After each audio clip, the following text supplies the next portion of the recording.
Uy, halos 2 linggo bago magbagong taon, ang presyo ng lechon sa Laloma, Quezon City, tumaas na. Naku, mukhang nakaka-high blood yan.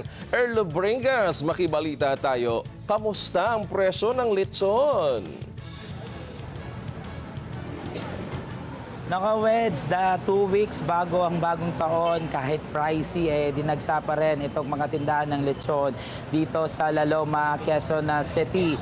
Kaninang madaling araw pa lang, wala nang patid yung pagdating dating mga kababayan na bumibili rito dahil nga sa kahit 2 weeks pa from now on, yung bagong taon, ay may mga namimili na dahil kabi-kabi na yung mga year-end party, may birthday pa at marami pang mga selebrasyon na talaga namang parte na ng kanilang hapagkainan itong lechon. Pero sa kabilangan ng medyo pricey nga ay hindi naman iniinda ng mga nagtitinda dito yung banta ng ASF, kung kaya't dahil madami pa rin tumatangkilik sa lechon ngayong kabi-kabila ang mga handaan.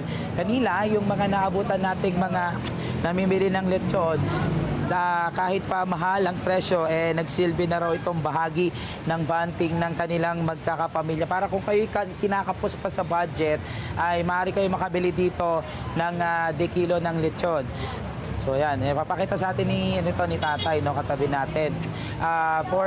Sa ating mga kababayan na gusto pa rin maging part na kanilang hapagkainan, itong lechon, pwede kayong bumili rito for the worth of 1,500 pesos per kilo. O kaya naman, pwede kayo bumili ng mga 1/4, kalahati, 3/4, dahil sa, yun nga, nag-start kasi sa 10,000 pesos pataas yung presyo ng mga lechon dito. It depends pa doon sa laki ng lechon na inyong kinakailangan. At syempre, para ma-make sure, masiguro wedge na walang na safe itong mga lechon na ito, ay meron pa rin mga checkpoint na itinalaga ang Quezon City Veterinary Health Department para doon sa ating mga kababayan na baka nangangamba kayo doon sa kaligtasan nyo kapag bumili kayo ng lechon, maaari kayong makasiguro naman dahil ito, kagaya ng mga lechon na katulad na to, ASF free naman kahit papaano. Para doon sa ating mga kababayan na gusto medyo masarsa, 300 pesos itong kanilang lechon paksiw. So, almost 2 serving na to para doon sa ating mga kababayan. At syempre, patuloy na paalala ng mga otoridad. Ito, may bumibili pa. Sa ating mga kababayan, tuwing mag-holiday season at parte nga ng inyong hapagkainan, itong lechon,